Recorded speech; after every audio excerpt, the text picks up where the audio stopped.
Bila kita buka buku tu, no! Puas hati. Bila kita tutup balik, lampu dia ni jenis yang boleh dikelepit macam ni dan disimpankan. Di sudut sisi dia ni, yang ini adalah lampu bahagian flashlight. Nampak? Dia spotlight macam tu. Senang lah kalau kata nak cari tempat berak malam-malam. Ini pula lampu kedua, malap. Makin cerah, terpaling cerah. Inilah side yang menarik. Pertama, tangkai dia. Ini kita ada tangkai, kemudian atas tangkai dia ni bila kita buka ada lagi pencangkuk.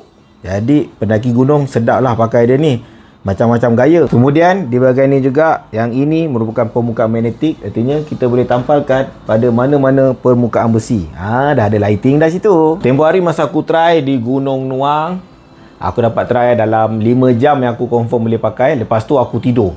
Aku tak ingat pukul berapa dia mati. Aku tak tahu berapa jam dia tahan. Sebab aku sedar-sedar je dah siang. Tidurnya lama sangat. Aduh.